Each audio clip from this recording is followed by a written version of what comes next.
All right, I'm going to go ahead and get started. Thanks everybody for coming to today's branching out session on the Mountain Pine Beetle Task Force. This session is hosted by the Colorado Forest Collaboratives Network, and I'm really excited to see so many familiar and unfamiliar faces today. Um, so the goals for today are to learn about the Mountain Pine Beetle Task Force, hear perspectives from the three co-chairs of the Mountain Pine Beetle Task Force, and then we're going to go into breakout rooms at the end to discuss your perspectives going into this new initiative and hear your feedback for the task force. And we're going to take the information that we gather today and put it into a short report that'll go to the task force before they meet for the first time or sometime around then, so that they can hear all of your perspectives and kind of have that as a baseline going in. Um, so we've got the three co-chairs of the task force on the call today, which I'm really excited to introduce you to. But first, I want to just give a very brief overview of the executive order. If you haven't gotten a chance to read it, I think we're going to link it in the chat so that you can take a look. It's pretty short, it's like 7 pages. Um, but just for a little bit of context here, this executive order was signed back in December, and it was signed as a result of these analyses from the U.S. Forest Service and the Colorado State Forest Service showing an increase in mountain pine beetle effects that are coming our way. Increased tree mortality caused by the mountain pine beetle can affect not only forest health and wildfire behavior, but also public safety, water quality, recreation, economics, etc. Lots of impacts to our way of life in Colorado.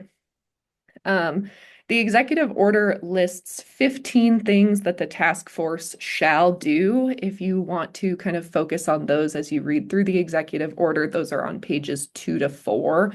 I'm not going to go in depth into all of those, but I encourage you to kind of skim them over when you get a chance. And then I just wanted to share a quote from the mission and scope of the executive order that kind of overviews what the task force is meant to do. It's a long run-on sentence, so hear me out. The task force shall coordinate across key sectors, including state and local government, landowners, philanthropy and private industry, as well as with subject matter experts, and use collaborative problem solving to advance adaptation outcomes, resilient communities, and enhanced fire preparedness and response, as well as develop tools and solutions in response to the spread of mountain pine beetles in Ponderosa pine on the Front Range. And as you read through the executive order, there's the word collaborative is in there a lot and collaboration. And so it really came through to me as I read the executive order that collaboration is key to all of this. And so as the Colorado Forest Collaboratives Network, your input and your engagement with this task force really matters. And so that's part of the goal for today is to get that input and hear your perspectives from local communities. So that was a very brief overview, but I want to make sure that we have plenty of time for our co-chairs to speak and then to get through some of our panel questions. And lastly, to make it to our breakout rooms. I do encourage you all to stick around for those. So to introduce our speakers for today, we have on the call Director Dan Gibbs from the Colorado Department of Natural Resources, Director Mike Morgan, from the Colorado Division of Fire Prevention and Control, and Director Matt McCombs from the Colorado State Forest Service. So I'm going to first kick it off to Director Gibbs to get us started with his remarks. Hey, great. Thanks, Katie. And first of all, can you all hear me all right? Thumbs up. Okay, great. Good to see you all virtually. And Katie, thanks for the introduction.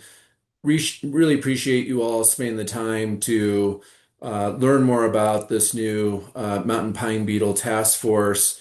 And I know we'll do a little deep dive of that and kind of what we're hoping to accomplish. But Katie, I really want to say thank you to you and the Center for Collaborative Conservation for your commitment on forest health and helping to facilitate these discussions today and for your involvement on the Forest Health Council too. I'm personally very passionate about these topics we're focused on, just like you all are. I'm a former county commissioner from Summit County, and also I served in the House and Senate in the state legislature and worked a lot on forest health related bills. And my side job when I was a legislator was Summit County's wildfire mitigation specialist. So I worked very closely with the county, with homeowners associations, with our fire districts, literally going like door to door, trying to drum up projects that I thought were really would be meaningful for to help our community become more resilient in the face of more forest health challenges. And I just know firsthand, getting projects off the ground, you really need to have that localized support. And you could have the federal government dumping money in communities or the state, frankly. But if you don't have that localized support, the project's not going to go too far, right? And that's where you all come into play, and just the amazing work you do to help bring along people and all the different stakeholders that are needed to get projects off the ground are just is just so important. So with that passion I have, I've carried that through my role as executive director of the Department of Natural Resources. And the DNR is a pretty large department. We have 8 different divisions. And I have about 300 people that focus on working on water. And so water is a really big component too of the DNR. And I don't have to tell you all, but the nexus between healthy forests and the water that we have really statewide is connected. And that's why I think my role in the DNR, just kind of having that nexus, is really important. As you all know, our forests are really under severe drought and through climate change. And I know Matt McCombs and his team do amazing work of looking at, the aerial studies. And with this new information that really has reflected like not only just kind of like a little bit of uptick of Ponderosa pine beetle activity, but really like a major uptick. The governor thought it was really important to bring the leadership of not only fire with Mike Morgan and his team, but the leadership of forest health, of Matt McCombs and his team in the State Forest Service, and then the DNR, all working collaboratively together to look at, short, medium, and long-term approaches. And even before we learned of this new Ponderosa pine bark beetle epidemic, we've worked a lot to try to get projects off the ground statewide, in particular in some of these communities that we know are already hardest hit, like in the DNR. Hopefully, you're all familiar with our Colorado Strategic Wildfire Action Program, but we've been able to invest over $20 million on 56 projects along the Front Range of a lot of these communities that are going to be hardest hit. And so we want to continue to work on those landscapes. But just really excited to hear kind of what's on your mind today, and maybe give Mike, Matt, and myself kind of some items to think about too, like what's working well on the ground, what's not, like how can we be a really important partner? We know that the bark beetles, just like wildfires, don't know the difference between federal, state, private, or tribal lands, and we all need to come together to partner to figure out how we can fill the gap and get the most bang out of the buck. We also see this like growing challenge of I don't know if there are any folks on the phone that work for the U.S. Forest Service or the Bureau of Land Management, but the federal government continues to be challenged by lack of funding and layoffs and restructuring and so forth. And we know that will likely be more weight on our shoulders for Matt's team, on Mike's team, and my team. And we're aware of that, and we need to figure out how best we can fill the gap, but also support our federal partners that do just amazing work. So, with that, I'll turn it over. I don't know who's next, Matt or Mike, but it's just a real great honor to team up with these two co-chairs of mine. We collaborate, we talk often, and it's a great pleasure to work with them. Thank you so much, Director Gibbs. We really appreciate your comments and coming into this session today. I'm going to pass over to Director Morgan next. Perfect. Thank you, Katie. Can you hear me? Yes. Okay. All right. Well, thanks everybody for joining. Really appreciate you taking the time to talk to us today and provide your feedback and your thoughts on this. Trying not to be repetitive of Director Gibbs's comments there, but just adding a few things from my perspective on this and on the work that we have to do in front of us. So first of all, for those that don't know, for a little bit of background, for me, I spent 30 years. I'm a Colorado native. We'll start with that. Spent 30 years in local government over in Garfield County. In 2016, I was appointed to be the director of the Division of Fire Prevention and Control.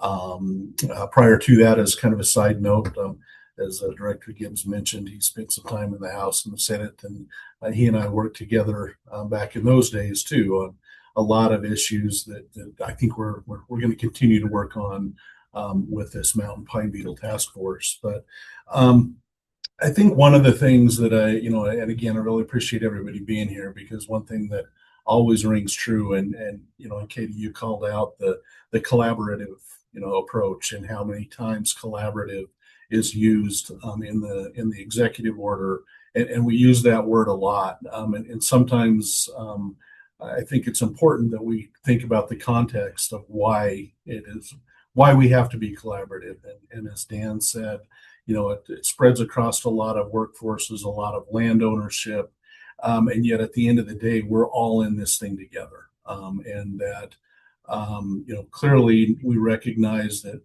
success, every crisis begins at the local level. It begins and ends at the local level. And then you look at what is the role of the individual? What is the role of the local community or the county or the jurisdiction that this is happening in? And then what is, a regional approach? And then what is the state approach to be supportive of that? And what is the federal government's role and responsibility to be supportive of that? But it all still comes back to, it starts at the local level. And so we have to make sure that we stay as collaborative, so we're all clear on the work that needs to be done, the challenges that we face, the work that needs to be done, who's going to be doing what work, and make sure that that's clearly understood across all of the various jurisdictions, from our neighbor all the way up to the executive branch of government, and how are we doing this and working forward. I think a couple of things about, and you mentioned this too a little bit, Katie, in your opening comments, but, spending 30 years at local government, I always kind of sat back and wondered, when we would start having conversations about these challenges we face, we use the word mitigation. And what I think is important when you look at this particular, the things we shall do and all that. And historically, we've used the term mitigation to be kind of really what is the day-to-day practice of fuels treatments, vegetation management, all those things. And those are all critical things. But as we look at going forward with the mountain pine beetle, we've learned a lot over, with the mountain pine beetle and the lodgepole. Now it's coming into the Ponderosa, more densely populated, so it's going to be some increased challenges there. But we need to take the lessons we've learned in the past to apply them to how we move forward in this, especially given the increased density of the population that are going to be impacted by this.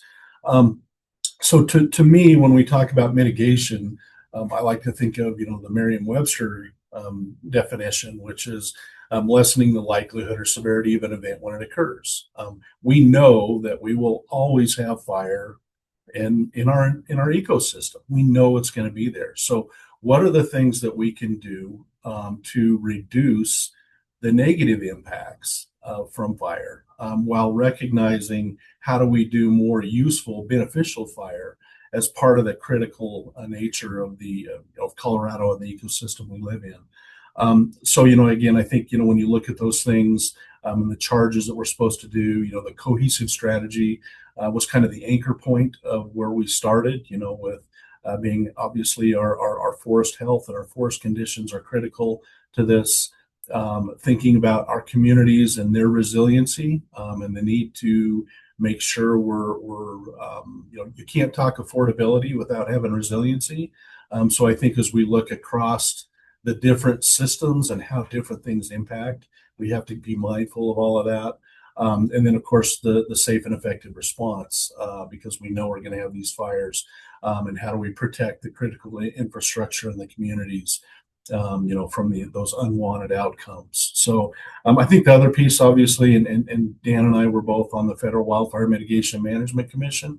So I think we're bringing 18 months of experience of sitting in a room with 50 people from all broad ranges of life, not just specific to fire or forest health, but talking about the broad range of impacts, and the bigger, the more holistic approach, if you will, to address these challenges and these risks and these threats. And I think we bring that to the table. That's one also called out specifically is how do we take what we learned in that commission report and what of those can be applied to Colorado. So again, collaborative, right? I started with collaborative, you started with collaborative. We're all in this together. We all have to do our part if we're going to be successful. I think we're going to be, we know we're going to have some spirited conversations, and that's good. Those are healthy, healthy, respectful, spirited conversations so that we look at things from a clearer perspective, that we're not, sitting in a room thinking, I want to hear just from people that think like me, act like me, and would do exactly what I would do. That's not the comfort level we need to be within if we're going to be successful with moving this forward. And I'm going to pause there because I know that Director McCombs will go into this because it's about the future, right? I mean, it's about we've got ourselves into this situation and the circumstances and this predicament. What are we doing now to turn that ship? And then how do we make sure we keep that ship turned and going in a direction that Matt, I'm sure, will take up in his comments about, to never let us get here again, right? So with that, I will close on that, yield my time to the fine gentleman director from the Colorado State Forest Service, and just look forward to everybody's feedback. And now and in the future, please reach out with any questions, comments, or concerns as we go forward. So thank you. Thank you so much, Director Morgan. And you perfectly teed up Director McCombs. Go ahead. Thank you so much. Thanks to the Center for Collaborative Conservation, to my colleagues here in the Moore College for creating this great dialogue, this forum for us to give folks that are able to participate kind of an initial look at how we think we'll be able to roll out together in ways that are going to be really meaningful and impactful. So always appreciate the opportunity. Yeah, and to, Mike's last comment there, that one of the things that I've really valued in my time in this role is this thing that, like, between Dan and Mike and I, that we talk about is no daylight between us, right?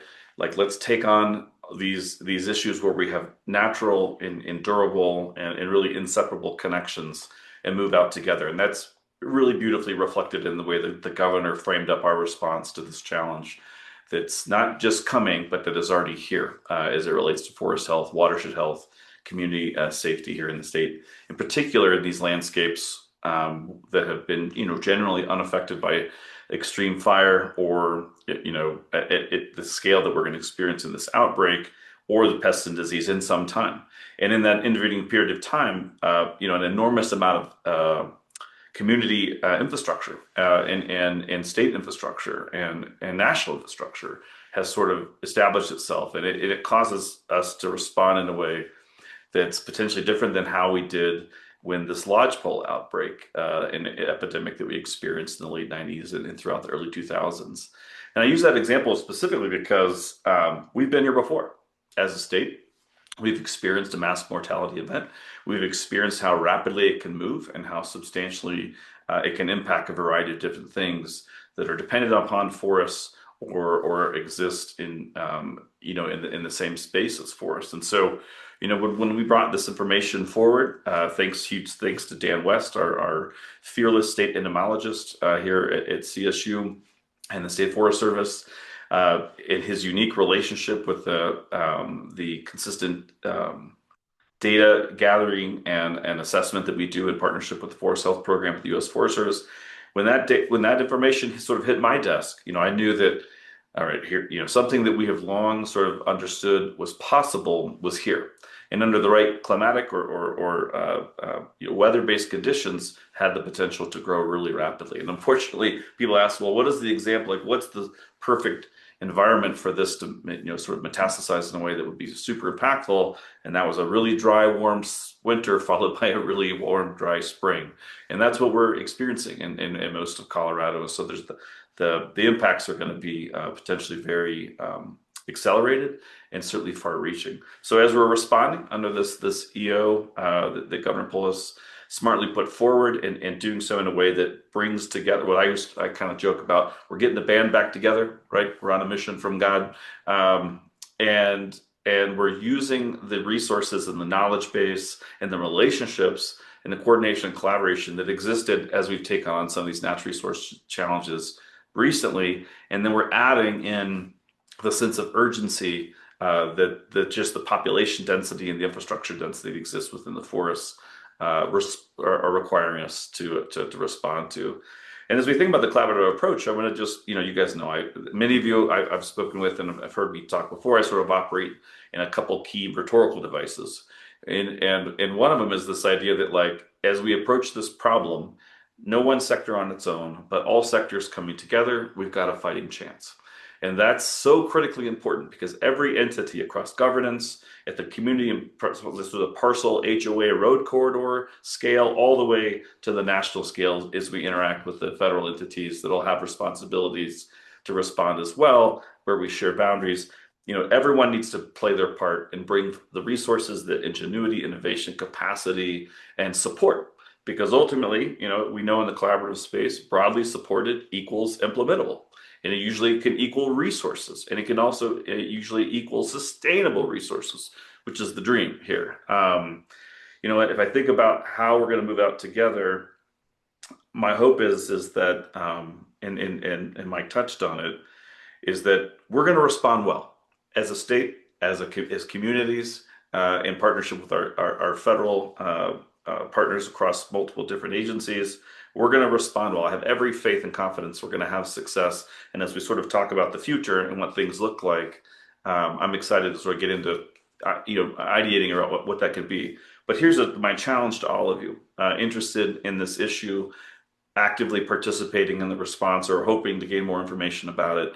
I'm hoping that there's also not just an opportunity to come together and respond to this challenge, but there's an opportunity to shift culturally as a state away from sort of this episodic emergency response and get into a rhythm of sustained forest stewardship and acknowledge that, like, in the absence of fire, we are the disturbance regime and we must move forward as a moral disturbance regime unto ourselves, which requires action. You can suppress fire, you can suppress management. When you suppress both, the system has the potential to reset itself on its own terms. And acknowledging so many different things have changed within these landscapes, we're going to have to find a way to move forward together. And in doing so, hopefully change the way we see the landscape and move towards seeing forests as infrastructure that require the same engagement, sustained, consistent investment and engagement that we would with any other critical infrastructure that underwrites society.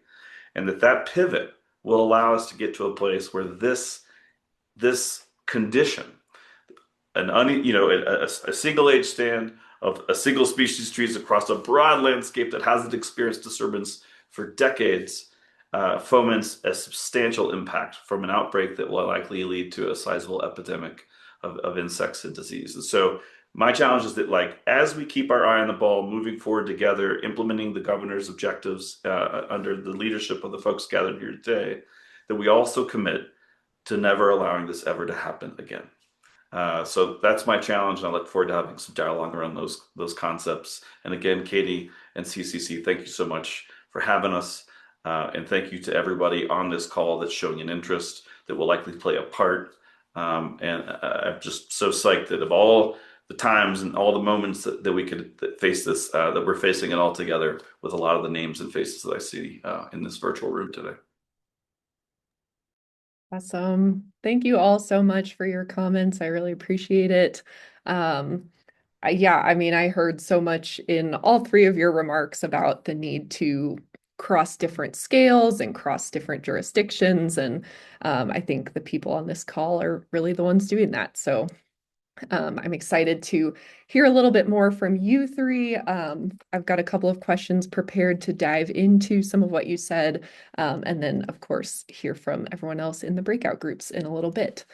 So to get into some Q&A, I will kick our first question off to Director Gibbs, but then we'll go around to each of you, and I would love to hear from all three of you on each of these questions. So the first question, flash forward 3 years from now, what has this task force accomplished that makes you say, yes, that was a really successful initiative. We made progress. You're still muted. Great. Okay, thank you. I think 3 years from now, the task force will really have an opportunity to hone in to really look at what our forests and communities' needs are. And my hope is that they will make a series of recommendations to both the Forest Health Advisory Council as well as the Fire Commission and to the governor. And I think like a successful initiative will really lay the groundwork for agencies, individuals, organizations to really look at what the needs are for 20 years down the road and even more and even farther down. But what I think like the model that I've seen that really worked well for my home community, and it's like a model that some of you are familiar with, and I know like Matt McCombs and Mike Morgan are very familiar with too. Like, if we could replicate what we did with planning for the Buffalo Mountain Fire that occurred in 2018 in my own community in Summit County, where you had everyone playing the role that they could play, bring in resources to the community. And many of you are familiar with this, but it's an area in Silverthorne that's surrounded by U.S. Forest Service land. And the fire protection districts and kind of the county emergency manager always thought that there was going to be a fire in that area. You have 2,800 different units. There's ingress egress issues. You have a lot of dead trees and so forth. And so the Forest Service did kind of a fire break around the Forest Service area funded through Denver Water's Forest to Faucets program. You had the state Forest Service staff working like door to door, making recommendations on what they could do for like defensible space around their own house. You had the local fire district also teaming up with the state Forest Service while also collaborating with the Division of Fire Prevention and Control. And you had like a county grant that was available and just kind of like all these different partners. You had like a special district up in that area too that did their work on a clear cut around a water cistern up in that area. But fast forward, we always thought there was going to be a fire, and guess what? There was. And 2,800 units were saved in part because of all the right mechanisms happening. The forest health stuff on the front end was great. Mike Morgan and his team, were able to get, all the fire apparatus and the aerial support and so forth. The firefighters on the ground did their thing. And so everyone collectively together, we saved, lives, property, and critical infrastructure. And so if we could replicate that in key areas that we know there's the bark beetle epidemic, and we know where people live, and we know there's a reservoir, there's critical infrastructure, power lines here, in a region. Let's replicate that. Let's not reinvent the wheel, and let's all work together to figure out who can bring what to the table to achieve some great successes. So That's what I'd love to see, like a model to do that in these communities. Thank you so much. Again, collaboration wins the day. I'll go ahead and pass to Director McCombs next. What do you think 3 years from now will make you say this was a successful initiative? Trying to find my mute button. Um, yeah, I mean, I love that question because it kind of set me off on a little bit of a tangent about like, yeah, what does success look like?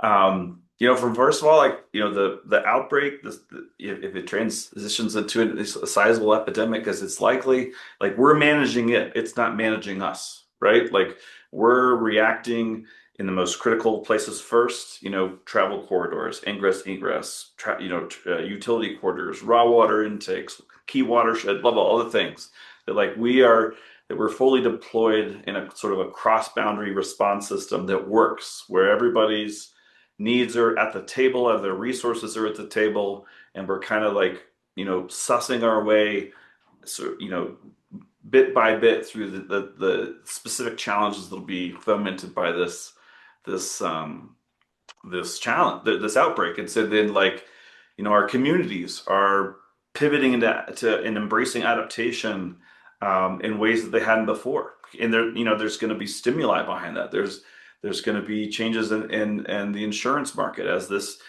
fuel condition changes and is picked up in the actuarial models. There's going to be, stimuli from resources becoming available, incentivizing people to take action, and that folks are acknowledging that like everyone down to the parcel scale, down to the individual homeowner has a role to play, and that they understand the nexus between forest health and the risk of infestation at scale, beyond the normal and really beneficial endemic population of beetles that should be there doing some of the work. I sort of think about like maybe the hopes and dreams in the utilization space of with a reliable flow of material come into being, and that we have the mechanisms that are socially vibrant and accepted to lower the cost per acre, and maybe even have some beneficial impacts around carbon capture or around growing and establishing new markets. Reforestation, right? I want to see us as a state, and we're trying to lead on this with the development of our new nursery, as well as a partnership that we're cultivating right now with the U.S. Forest Service to try to launch, and that we are thinking about and designing the next forest through our planting, and that's occurring across all sectors, not just on the federal state, but across all entities. That we're capturing research and innovation in real time, that we're learning while we're doing, and acknowledging that like adaptation is the game in the era of rapidly shifting conditions. And that's going to be hard to keep things within like the sustainable bookends when the bookends themselves are sort of shifting underneath us. And then the last two couple things I wanted to highlight was like workforce is been operationalized. Like those capacity gaps have been closed over the next few years, so that when projects are funded, when people are ready to roll, there's crews and foresters and community-based, state-based, and federal-based assets available to execute across larger landscapes. Like if one neighbor does it but the other doesn't, like we want to help people come into that realization that we got to move together, and that collective risk reduction is how we move forward and benefit each other together.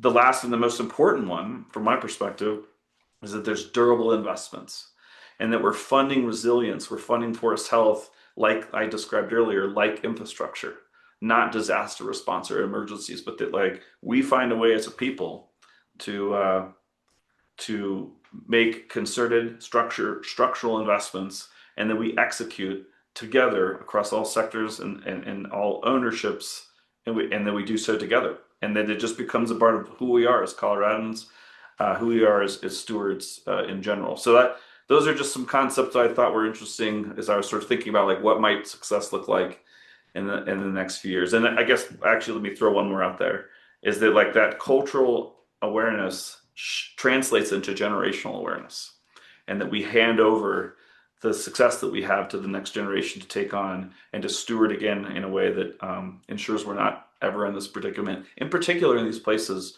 where millions of Coloradans depend on for water, as well as their livelihoods, and their most important concentrations of individual wealth, are protected, and are sustainable as it relates to what we know are the threats and the challenges coming amidst a warming climate and rapidly growing populations. Thank you so much. Director Morgan, what do you have to add?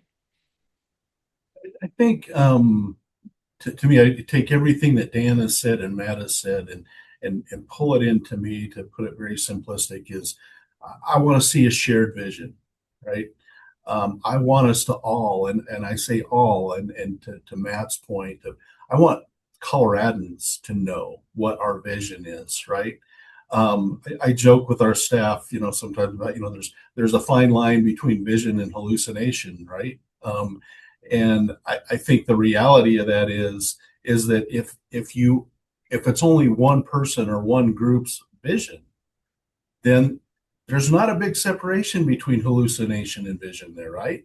But if we establish this shared vision of who we are, what we are doing, what the steps are to take, I think that's where we have to be in 3 years, or I mean, the sooner the better, right? And I think, to me, I think we all have to be, and everybody, I'm preaching to the choir on this call, I know, but we need to get our citizens, our policymakers, everybody to understand that this is not a 3-year problem solved done. This is a long-term vision. This has to be a decades-long strategy, and as Matt said, a culture that we establish for this generation and future generations of how we live in this environment that we call home here in Colorado, and elsewhere, right? I mean, but I think, to me, if we lay out, we establish this shared vision, clear roles and responsibilities of every level of who's doing what to do their part. How are we adapting? How are we, we've debated the cohesive strategy on multiple occasions over the years. So how do we take the 3 tenets of the cohesive strategy and define excellence in each one of those? And how do we be excellent in all 3 of those legs of the strategy? And then what is everybody's role and responsibility to do that? And then establishing priorities so that when we go, okay, we recognize that doing X is our highest priority. We've agreed that is our path forward. And so let's get moving on X. And then we know what step Y is and what step Z is. And we know as we continue, obviously we will have to adapt and adjust as we go through, like with any good plans. But I think if we have a solid plan that creates a shared vision from local communities through our federal partners to say, this is important to us, and this is an investment that we have to make in order to be successful. That to me is, if we have something we can lay out, and people can pick it up and go, got it, mission. I support the mission. That's where I hope we are at that time frame. Thank you. And my next question actually builds really well off of what you just said, Director Morgan. So I'm going to kick it right back to you again, if that's all right. So I have another quote here from the executive order. It says, the task force shall coordinate and collaborate across the governmental sector to support the maximum effectiveness and efficiency of state, local, and federal resources, incentives, and processes. So kind of going off of what you were saying about clear roles, who's doing what, how are we working together?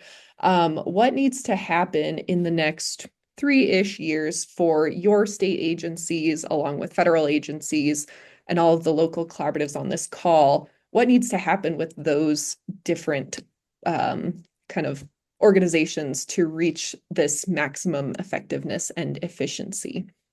And just a quick note, we've got about 15 minutes till I know a couple of you have to hop off. So maybe like 2 to 3 minutes per response, if that's okay. Okay, I'll hit on that really quick. I think the first thing, it gets right back to the collaboration, right? And education. so we're all clear on whose roles and responsibilities, who's responsible for what piece, what action.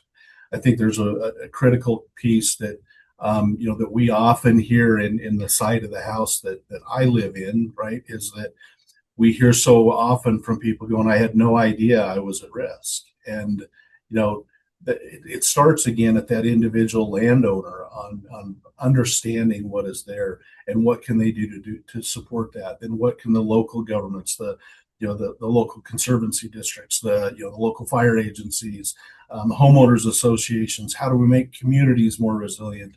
And then what do the county commissions, what can they do? And then what resources do the state, the federal government bring to the table to really focus on broad landscape size things of collaboration and coordination of how we do this. So, I think to me the term shared vision still comes back to mind, and that starts with communication. I'm a big fan of Stephen Covey and the tenets of the seven habits, right? Of saying, seek to be understood, to understand, and then to be understood, right?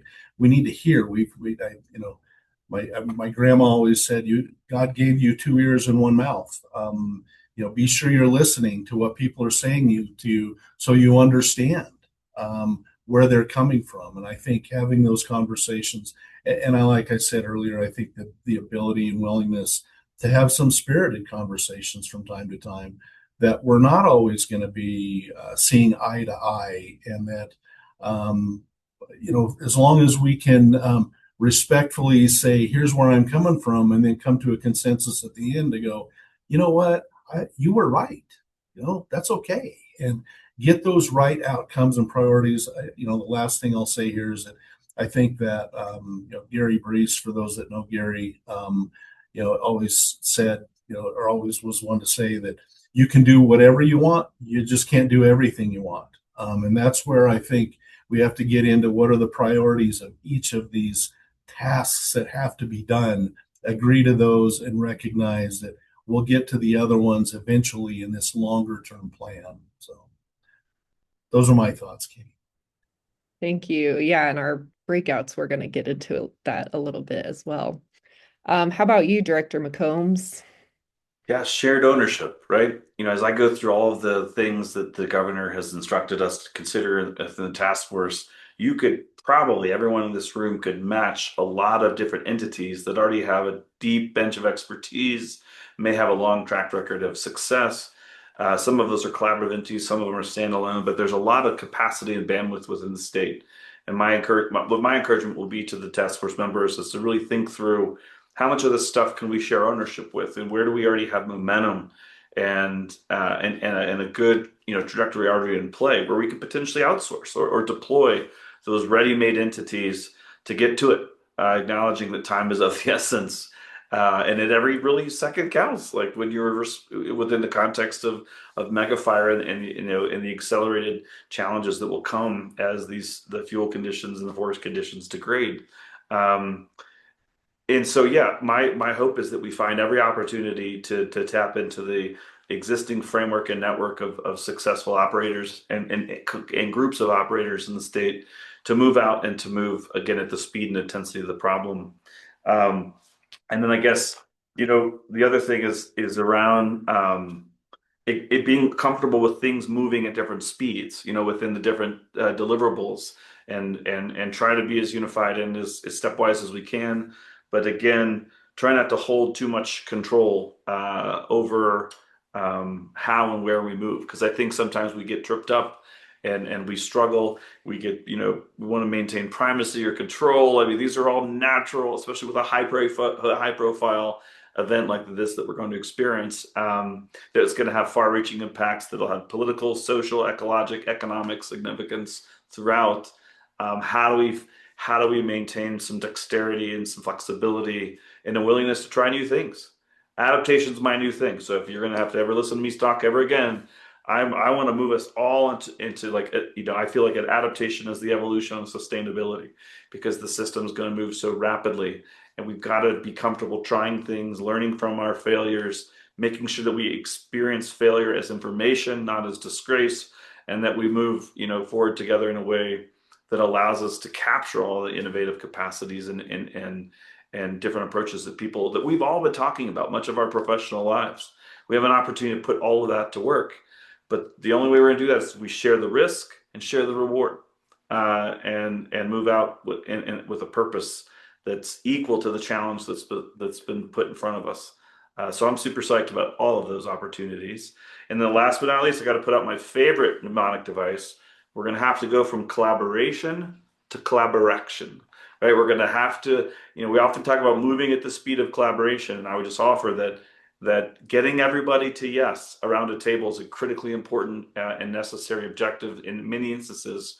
But in some of these places, in some of these endeavors, there's going to be uncertainty. And we're going to have to be comfortable with some of that uncertainty spilling out into some of our collaborative engagement, and really, hopefully, cultivate a universal mindset, at least around this problem in particular, that we should all share and embrace the bias for action, in particular, in this specific moment and this specific task. Thank you. And last but not least, Director Gibbs. You're muted. Yeah, thank you, Katie. I don't know if I have too much to add. Mike and Matt really covered some great detail that I totally agree on. And when you just look at like coordinating and collaborating across all the different governmental sectors, um, and then one key component we didn't mention too is like collaborating with like, private landowners too. And that's just such a huge part too of us connecting to get projects off the ground. But I think it's important, and that's where you all come into play too, right? Like you know your neighbors better than maybe the state or the feds, and you can help get cross-boundary work off the ground quickly. But I think it's important just for us to learn with this process, like what's working well, what's not, like, how we can learn from one another to come up with recommendations on if there's like real challenges, whether it's at the federal, state, or local level or whatever, like what we can recommend to solve, the challenges in front of us and how we can make some tweaks along the way. Um, you know, we know a lot, we've had other bark beetle like challenges in the state, and so we've learned a lot from those years of early 2000s, and now fast forward 2026. This isn't our first rodeo, and as Matt has said, like we're getting the band back together, and so I think we have like a really tremendous team, and I'm expecting some really great, recommendations. But again, I want to tie it back to you all. Like we could dump all kinds of money on the challenges in front of us, but if you don't have that localized support, if Commissioner Medina in Archuleta County says, "Hey, time out," that's not a landscape that I agree with in my home community, my backyard. Like that's going to be a problem for us. Like we want to make sure there's that local buy-in, and you have county commissioners and mayors and the local communities all on board. And once you do have everyone on board, boy, we can accomplish just absolutely anything. Thank you. So again, these questions all kind of lead into each other. That's nice.